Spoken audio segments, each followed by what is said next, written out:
दोस्तों आगे वीडियो में आप इमरान प्रतापगढ़ी का एकदम नया और ताजा तरीन इंटरव्यू देखने वाले हैं, जिसमें वो गोदी एंकर को अपने बेबाक अंदाज में ऐसे धो रहे हैं मानो आज ही पूरी गोदी मीडिया की दुकान बंद करवा देंगे। गोदी एंकर राहुल गांधी पर सवाल उठाते हुए उन्हें चुनावी हिंदू बताने की कोशिश कर रही थी। गोदी एंकर राहुल गांधी को इफ्तार पार्टी में जाने पर टारगेट करते हुए बार बार कह रही थी कि राहुल गांधी कुंभ क्यों नहीं गए। गोदी एंकर के इस फुलटोस सवाल पर इमरान प्रतापगढ़ी ने भी अपने जवाब का इतना लंबा छक्का मारा है कि गोदी की शक्ल पर 12 ही बज गए। दोस्तों वीडियो बेहद शानदार है, इसलिए अंत तक दिखेगा, क्योंकि वीडियो के अंत में गोदी ने औरंगजेब, सड़क पर नमाज और ईद की छुट्टी पर सवाल पूछा, जिसका इमरान प्रतापगढ़ी ने इतना शानदार जवाब दिया है कि वहां बैठी जनता ने भी कुर्सी से उठकर खूब तालियां बजाई। चलिए आपको आगे का पूरा वीडियो दिखाते हैं। जो इल्जाम लगा करके राजनीतिक फायदा भारतीय जनता पार्टी उठाना चाहती है, उस खेल में मीडिया क्यों फंसता है? मुझे लगता है मीडिया को तो क्लियरिटी लानी चाहिए, मीडिया को तो खुल के बताना चाहिए कि भारतीय जनता पार्टी का प्रोपेगेंडा है ये। फायदा तो कांग्रेस भी उठाती है ना, तो शाहीन बाग में ही आपको सामने क्यों करती है? कुंभ में तो वो आपका चेहरा सामने नहीं लाती। तो रुको जरा, सबर करो। नहीं, कब हमको कांग्रेस पार्टी ने कब आगे किया शाहीन बाग में? नहीं, जब भी कोई ऐसे मुद्दे होते हैं, वक्फ के मुद्दे होते हैं, शाहीन बाग के आंदोलन में पद्मजा जी आप सबसे मुखर आवाज थे। यहाँ देखिए, यहाँ होता क्या है ना, आपकी पार्टी नहीं करती है, मीडिया ढूंढती है। मुझे भी हैरत होती है कि इमरान प्रतापगढ़ी यहाँ बैठे हैं तो मुझसे इस पे बात नहीं होगी कि मैंने पिछले 3 साल में देश की राज्यसभा में कौन कौन से विषयों पे बात की। मुझसे बात होगी कि इमरान प्रतापगढ़ी आप तो मुस्लिम फेस हैं, इमरान प्रतापगढ़ी आप तो शाहीन बाग में खड़े थे। मैं इलाहाबाद विश्वविद्यालय का पढ़ा हूं, मैं संगम के किनारे पला बढ़ा हूं, मुझसे ज्यादा कुंभ शायद किसी ने देखे हो। तो मैं तो इलाहाबाद की मिट्टी का हूं, मैंने कुंभ को बसते हुए देखा है, उस मेले को। और हम सारे लोग वहां, आज राजनीति हो रही है, वरना इससे पहले तो जितनी बार भी कुंभ का मेला लगता रहा है, क्या हिंदू, क्या मुसलमान, क्या सिख, क्या ईसाई, इलाहाबाद में रहने वाला हर व्यक्ति उसे अपना मेला समझता रहा। और इस बार भी तमाम नफरतें उस वक्त हारी कि जब सारी व्यवस्था जो है वो चौपट हो गई, लोग परेशान रहे। भगदड़ के बाद देखिए मस्जिदों के दरवाजे खुले, कौन हिंदू था कौन मुसलमान था, सबने एक दूसरे के लिए अपने दिल खोल दिए। तो हिंदू मुसलमान तो रह ही नहीं गया वहां पर। ये तो जबरदस्ती का बनाया हुआ एक नैरेटिव है जो भारतीय जनता पार्टी को सूट करता है, सरकारों को सूट करता है। ये बात भी सच है कि कांग्रेस, आपको लगता नहीं है कि जैसे आपने कुंभ की बात कर ली और आपने कहा कि क्यों ये एक गलत धारणा बनाती है, ये सब मीडिया की गलती है। सर सॉरी टू से, पिछले हफ्ते आपने इफ्तार की पार्टी रखी, वहां राहुल गांधी जी गए और क्या तुलना की गई? 1.5 महीना कुंभ चला, नहीं गए ना वो इफ्तार पार्टी में। तुलना किसने की? सभी एक आम जनमानस से सवाल क्यों किया तुलना? राहुल गांधी इससे पहले जब केदारनाथ गए तब तो आपने उनको हिंदू हृदय सम्राट का खिताब नहीं दिया। इससे पहले जब वो हजारों सीढ़ियां चढ़ करके वैष्णो देवी जी के दर्शन करने गए तब किसी ने उनको हिंदू हृदय सम्राट का खिताब नहीं दिया। आज जो इमरान प्रतापगढ़ी के घर पे इफ्तार करने चले आए तो आपने तुलना करनी शुरू कर दी। क्यों की?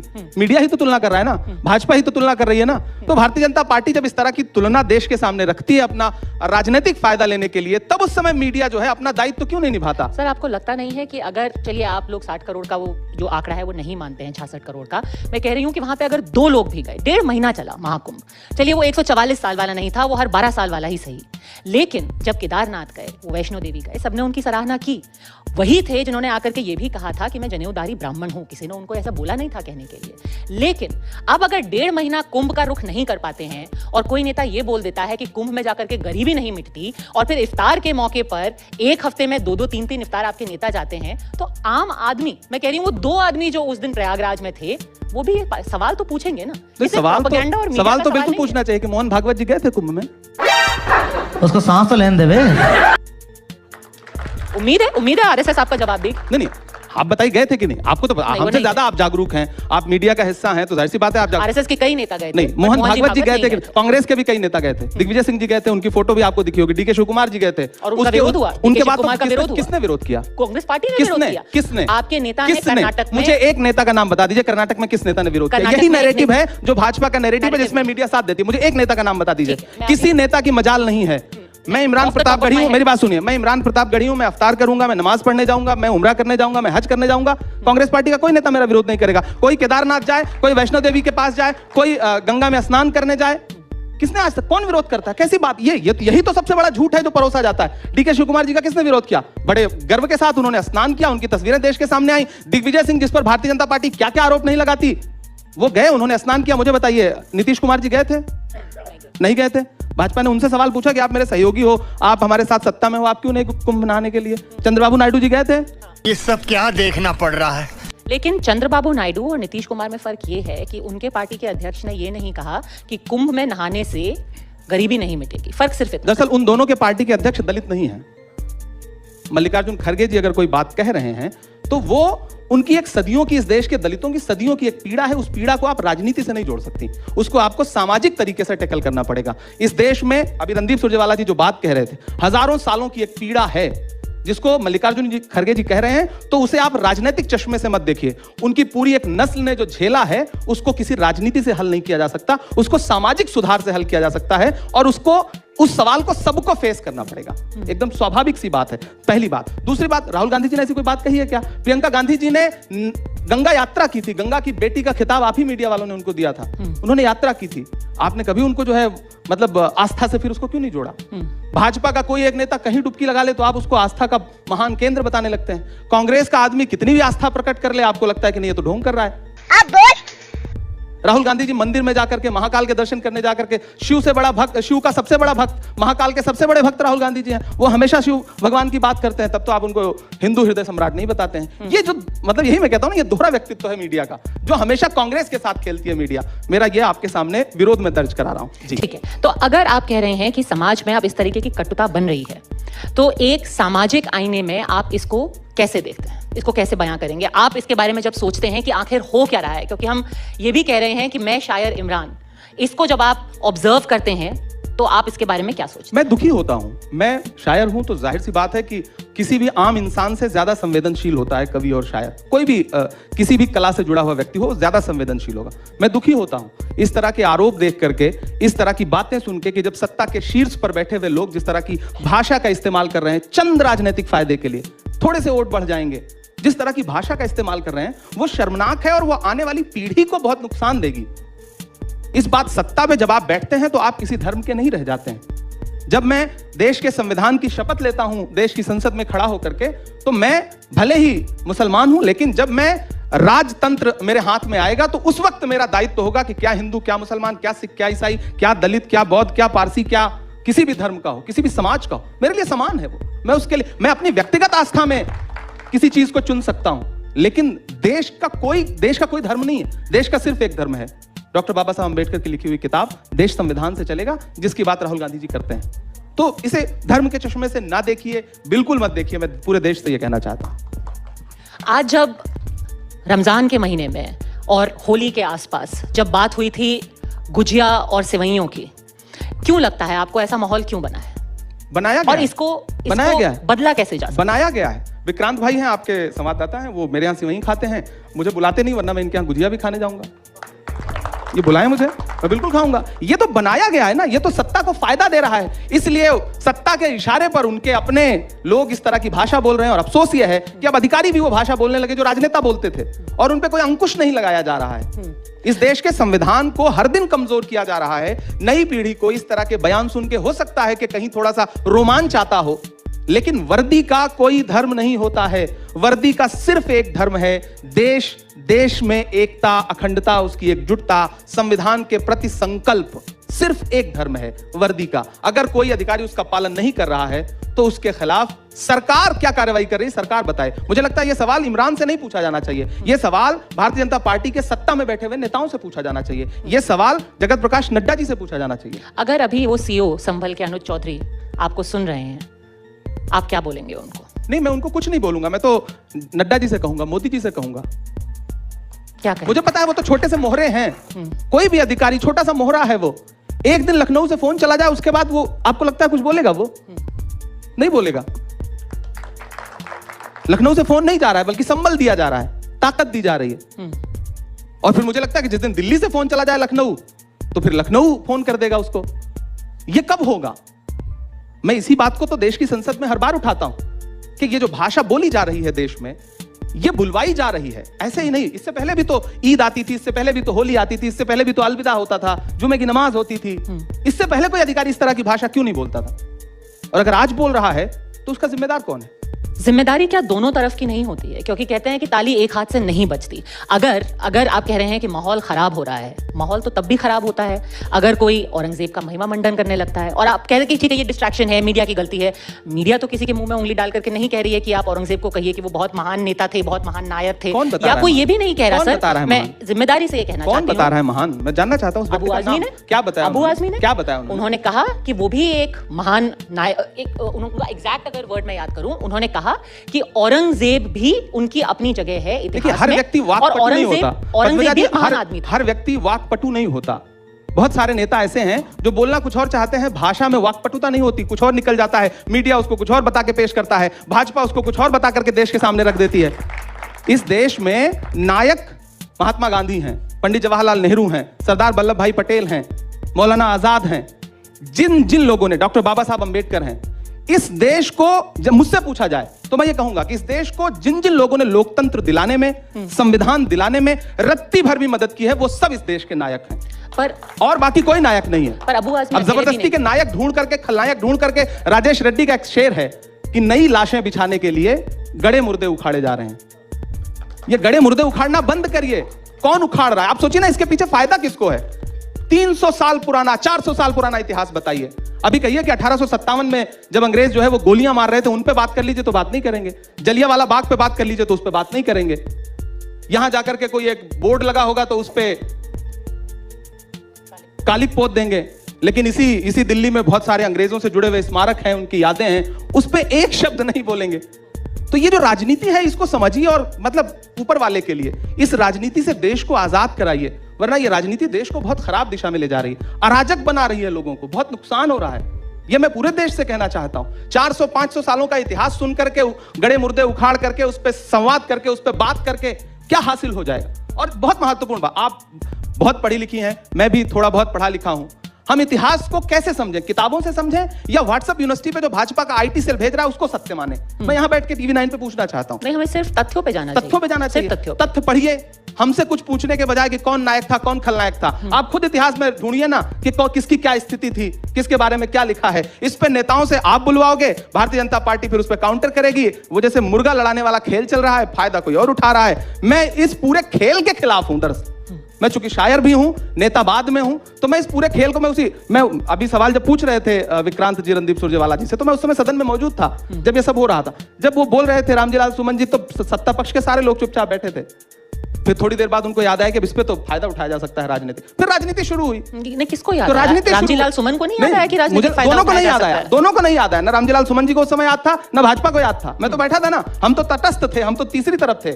तो गलती इसमें किसकी है? अब जिसकी आप गलती निकाल दें। नहीं, आप तो मौजूद नहीं, थे, हम आप कह रहे हैं, नहीं, मैंने कहा ना, आप जिसकी गलती चाहे उसकी गलती निकाल दें। नहीं, लेकिन अल्टीमेट मेरी बात सुनिए। मैंने कहा ना, मैंने मीडियल हिस्ट्री पढ़ी है, मैंने एंशिएंट हिस्ट्री पढ़ी है, मैंने मॉडर्न हिस्ट्री पढ़ी है, मैं पढ़ा लिखा व्यक्ति हूं। मैं तो कह रहा हूं ना, मैं तो देश से पूछना चाहता हूं, मैं इतिहास की किताबों से पढ़ूं, इतिहास की किताबों में जो लिखा है उससे, उस पे बात करूं, या जो व्हाट्सएप यूनिवर्सिटी पे और फेसबुक पे रोज पढ़ाया जा रहा है उस पे बात करूं। नहीं, बिल्कुल इतिहास की किताबों पे बात करें। इसीलिए क्यों मीडिया में मौजूद हर व्यक्ति पढ़ा लिखा है, भारतीय जनता पार्टी का भी हर नेता पढ़ा लिखा है, ज्यादातर तो पढ़े ही लिखे हैं, तो वो क्यों नहीं उन किताबों को उठा के पढ़ते? और फिर रणदीप जी ने बहुत अच्छी बात की, मैं बार बार उनको कोट कर रहा हूं कि आप सवाल ना करो किसी अच्छे विषय पे, इसलिए उठा के लाएंगे। आप पूछोगे कि भैया इसी देश में 100 रुपए किलो टमाटर कैसे बिक रहा है, तो बोलेंगे औरंगजेब क्रूर था या अन्यायी था। मानते हो कि नहीं मानते हो? अरे बिल्कुल मानते हैं भाई, पूरा देश मानता है। इसमें सवाल कहां से बनता है? हर राजा जो सत्ता के विस्तार के लिए लड़ रहा था, उस सब अपने समय में उसने क्रूरता दिखाई, कोई भी राजा रहा। तो हम उन राजाओं पे बात करने के बजाय जो आज के राजा हैं, जो औरंगजेब से भी मतलब ज्यादा सत्ता विस्तार के लिए लालायित हैं और परेशान हैं और उससे भी बुरा बर्ताव कर रहे हैं जनता के साथ, उन पे बात करें कि हम उस पे जाकर के 500 साल पुरानी बातों पे बात करें? सर देखिए, मीडिया हर बार जो है एक पंचिंग बैग बन जाता है। मुर्गा लड़ाई आप हमेशा नेताओं को ही पंचिंग बैग बनाना चाहते हो, तो बना लो, मैं बनने के लिए तैयार। मुर्गा लड़ाई, सच बात तो ये है सर, शुरू तो नेता करते हैं, अब सारी हल्के से अपना एक हिंट डाल देते हैं। अबू आजमी जी से भी हमने तो नहीं बुलवाया। जब मैं मंचों पे था, हमने तो नहीं भेजा। जब मैं मंचों पे था तो मैं भी नेताओं पे बहुत कविताएं सुनाता था और बेचारा नेता सामने बैठ करके ताली बजाता था। अब खुद नेता हूं तो मैं सुनने के लिए तैयार हूं, आप सुनाएं, मुझे कोई दिक्कत नहीं। मैं मानता हूं कि सारी गलती नेताओं की, लेकिन नेताओं में भी आकर के रोकने का दायित्व किसका है? सत्ता आपको क्यों मिलती है? महाराष्ट्र में आपकी सरकार, उत्तर प्रदेश में आपकी सरकार, दिल्ली में आपकी सरकार। आप जो इतिहास देश के सामने रखना चाहते हैं 10-11 साल में उसको स्थापित क्यों नहीं कर पा रहे हैं? इसका मतलब है तो आप झूठा इतिहास पढ़ाना चाहते हैं। अच्छा, आप 10 लोगों को भेज करके काली पुतवाएंगे, उसके बाद कार्रवाई का नाटक करेंगे। ये प्रहसन चल क्यों रहा है? एक झटके में सब बदल दीजिए ना। रोज रोज ये खेल क्यों खेल रहे हैं? जितने अंग्रेजों के नाम पे रोड हो सबके नाम बदल दीजिए। मुगलों से इतनी आपत्ति है, सब बदल दीजिए। बहादुर शाह जफर जो आखिरी मुगल बादशाह जिसने 1857 की जंग में अंग्रेजों के खिलाफ भारत के संग्राम का नेतृत्व किया, जिसकी अगुवाई में रानी लक्ष्मीबाई से लेकर के तात्या टोपे तक सब लड़ रहे थे, उस इतिहास को भी मटियामेट कर दीजिए ना। आपके हाथ में है, कर दीजिए। पर इस विषय पे एक आखिरी चीज बोलना चाहती हूँ। अभी संघ से भी ये सवाल पूछा गया था, उन्होंने कहा था कि बार बार अपनी राजनीति के लिए औरंगजेब को क्यों याद किया जाता है? यही तो मैं पूछना चाहता हूं। को भी याद कर सकते हैं। अच्छी बात आपने कही। मुझे हैरत है कि भाजपा फिर संघ को क्यों नहीं मान रही आजकल? क्योंकि भाजपा के नेता पहले जिक्र नहीं करते क्या? नागपुर के अंदर औरंगजेब जिंदाबाद के नारे लगाए गए। महाराष्ट्र में एक और जगह थी सर, पहली बात तो जहां किसी ने व्हाट्सएप स्टेटस डाल दिया औरंगजेब पे। आपके पास ऐसा कोई विजुअल है जिसमें जिंदाबाद के नारे लगाए जा रहा हूं? मुझे सुना दें। लड़कों ने मुझे सुना दें। मैं महाराष्ट्र से सांसद हूं, निकलवा करके दिखाते हैं। मैं महाराष्ट्र से सांसद हूं, नागपुर के अंदर प्रोटेस्ट हुआ। सांसद हूं, मुझे उस पूरे घटनाक्रम की जानकारी है। मैं पूरी जिम्मेदारी से टीवी 9 पे कह रहा हूं कि ऐसा कोई भी विजुअल, ऐसा कोई भी ऑडियो आप सुनवा दें। ठीक है, वहां पर नारे लगे हैं, ऑन कैमरा लगे। ये झूठी बात है, निरी झूठी बात है। मैं पूरी जिम्मेदारी से बात कह रहा हूं। कोई नहीं लगाता, कोई नहीं लगा सकता।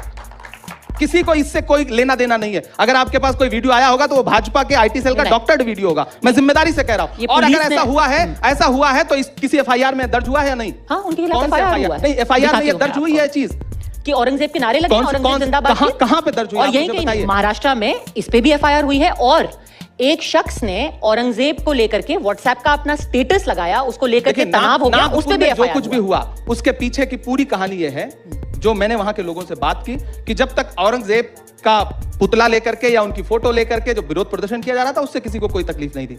कोई एक चादर मजार से उठा करके उसको लपेट करके जब उसको जलाया गया तो एक अफवाह यह फैली कि उस पर कुरान की आयतें लिखी हुई थी। अफवाह फैली। अब मैं यहां आता हूं, दिन भर विरोध प्रदर्शन चलता रहा, प्रोटेस्ट चलता रहा, पुलिस क्या कर रही थी? लॉ एंड ऑर्डर क्या कर रहा था? उन्होंने एफआईआर दर्ज की 12:30 बजे। एफआईआर दर्ज करने से जिम्मेदारी खत्म हो गई। आग लगी, दुकानें जली, घर जले, या फिर लोगों की गाड़ियां जली, वो शाम के 7:30 बजे लोग जख्मी हुए। तब तक दिन भर प्रशासन क्या कर रहा था? मुख्यमंत्री का गृह क्षेत्र है, किसका फेल्योर है? मुख्यमंत्री का फेल्योर नहीं है ये। इंटेलिजेंस ब्यूरो क्या कर रही थी? एलआईयू क्या कर रहा था? जिम्मेदारी कौन लेगा? इसकी भी जिम्मेदारी कांग्रेस पे डाल दी जाएगी या फिर इसकी जिम्मेदारी भाजपा लेगी आगे बढ़कर? नहीं, उसकी जिम्मेदारी तो अधिकारियों को होनी चाहिए। अगर खुद मुख्यमंत्री जिस भाषा का इस्तेमाल लगातार कर रहे हैं, भारतीय जनता पार्टी का एक मंत्री वहां पर जिस भाषा का इस्तेमाल करता है, नीतीश राणे, अगर आप बताइए क्या वो संविधान को मानता है? शपथ उसने संविधान की ली है ना। और वो किसी धर्म विशेष के खिलाफ, किसी वर्ग विशेष के खिलाफ अगर मतलब बहुत ही अपशब्दों का प्रयोग करती हुई टिप्पणियां करता है तो पूरी भाजपा सो रही है, मुख्यमंत्री सो रहे हैं, प्रधानमंत्री जी सुनते नहीं हैं इन बातों को। और अगर सुनते हैं तो ऐसे लोगों पे लगाम क्यों नहीं लगाते हैं? सवाल है या नहीं? और ये सवाल इमरान प्रतापगढ़ी पूछे इससे पहले मुझे लगता है कि लोकतंत्र का चौथा खंबा खड़ा हो, ये सवाल पूछना शुरू करे। और विश्वास करें, जिस दिन ये चौथा खंबा ये सवाल पूछना मजबूती से शुरू कर देगा उस और ऐसे फुटकर नेताओं को मीडिया में तवज्जो मिलना बंद हो जाएगी। तो ये जितने सोशल मीडिया के फुटेज पाने की चाह में घूम रहे हैं, दुकानें बंद करवाते हुए, भाषणबाजी करते हुए, ये सब दो कार्यक्रमों में इनको फुटेज ना मिले, ये सब घर बैठ जाएंगे। इनको लगेगा कि इन्वेस्टमेंट ज्यादा हो रहा है, आउटकम कम आ रहा है। अभी इनको लगता है कि इन्वेस्टमेंट चवन्नी का है, आउटकम बहुत अच्छा आ रहा है। मैं जाके एक बयान दे देता हूं। कितनी मुश्किल से साफ सुथरी राजनीति करने वाला व्यक्ति जिंदगी भर चप्पल घिसता है, मेहनत करता है, जनता के बीच में जाता है, लोगों से मोहब्बत की बातें करता है, उसको मीडिया में कभी कोई जगह नहीं मिलेगी। लेकिन एक कोई नेता खड़ा होगा और कहेगा कि ये दुकान बंद करो, ये नाम कैसे लिखा है, इस नाम को बदल दो, वो अगले दिन देश भर में वायरल है। सबसे शॉर्टकट रास्ता है। और फिर भारतीय जनता पार्टी टिकट लेके खड़ी है कि आओ भैया, तुम सभासद बनो, तुम विधायक बनो। ये जो पूरी राजनीति है, मतलब मैं तो कोशिश कर रहा हूं कि मैं तो किसी दिन आदरणीय प्रधानमंत्री जी से मिलकर कहूंगा कि आप कतर के अमीर को बुला करके गले लगाते हैं, शेख तमीम को, आप सऊदी के क्राउन प्रिंस सलमान को गले से लगाते हैं, आप शेख हसीना की मेहमान नवाजी करते हैं प्रोटोकॉल तोड़ के। इस देश में जो कुछ घट रहा है उसको क्यों नहीं देख रहे हैं आप? देखिए, उस पर बात करिए। इतिहास आपको याद रखेगा अगर आप ऐसा कुछ बेहतर कर पाए। मैं तुम्हें अपने उसूलों की कसम देता हूं, मुझको मजहब के तराजू में न तौला जाए। मैंने इंसान ही रहने की कसम खाई है, मुझको हिंदू या मुसलमान न समझा जाए। मैं कोशिश कर रहा हूं। और सच में देखिए, आप कह रहे हैं कि कांग्रेस का भविष्य क्या है या कांग्रेस 2025 में कांग्रेस क्या है। हमारे नेता राहुल गांधी जी ने एक नारा दिया, ये लड़ाई संविधान बचाने की है। हम संविधान बचाने का नारा देकर किसी को डरा नहीं रहे, हम सही कह रहे हैं कि संविधान को खतरा है। मैं यहां बैठ के पूछना चाहता हूं कि ईद जैसा त्योहार, जो मुसलमानों का सबसे प्रमुख त्योहार है, हरियाणा में ईद की छुट्टियां कैंसिल कर दी जाती हैं, जबकि संविधान बाकायदा यह कहता है कि हर धर्म का जो प्रमुख त्योहार होगा उस पर आज की छुट्टी होगी। यह संविधान पे हमला है या नहीं है? कैंसिल नहीं, किसको रिस्ट्रिक्टेड हॉलिडे बनाया। रिस्ट्रिक्टेड क्यों कर दिया गया? क्या आप दूसरे धर्मों के प्रमुख त्योहारों पे ऐसा करने का साहस जुटा पाएंगे? क्योंकि आपको मुसलमानों को प्रताड़ित करने पे एक तबका है जो आपको लगता है कि खुश हो रहा है। आपका नेतृत्व खुश हो रहा है शायद। अगर नहीं हो रहा है तो फिर नेतृत्व सवाल पूछना चाहिए नेतृत्व को। क्या इतना पराया कर दिया है आपने? आप सौगातें मोदी यही दे रहे हैं। आप जो किट बांट रहे हैं उस किट में ये पर्ची है क्या कि ईद की छुट्टी कैंसिल कर दी जाएगी, छत पे नमाज नहीं पढ़ने दी जाएगी? क्या उस किट में ऐसा है क्या? तो सारे सवाल अंततोगत्वा विपक्ष के बजाय तो सत्ता पक्ष की तरफ घूम के खड़े हो जाते हैं ना। सारे माइक का मुंह तो सत्ता पक्ष की तरफ होना चाहिए, लेकिन अफसोस हमारी तरफ है। नहीं, हमारा ही कत्ल हो रहा है, हम ही मुल्जिम भी हैं। क्या बताएं, बड़ा मसला है। आपकी तरफ तो इसलिए क्योंकि हम कांग्रेस के भविष्य की बात कर रहे हैं और देखिए, भविष्य तो आप जैसे नेता ही कांग्रेस देखेंगे। का भविष्य पद्मजा जी वही है जो इस देश का भविष्य है। वीडियो पूरा देखने के लिए आपका बहुत बहुत धन्यवाद। अगर आपको वीडियो पसंद आई हो तो वीडियो को एक लाइक और चैनल को सब्सक्राइब कर लीजिए। चलिए मिलते हैं अगले वीडियो में।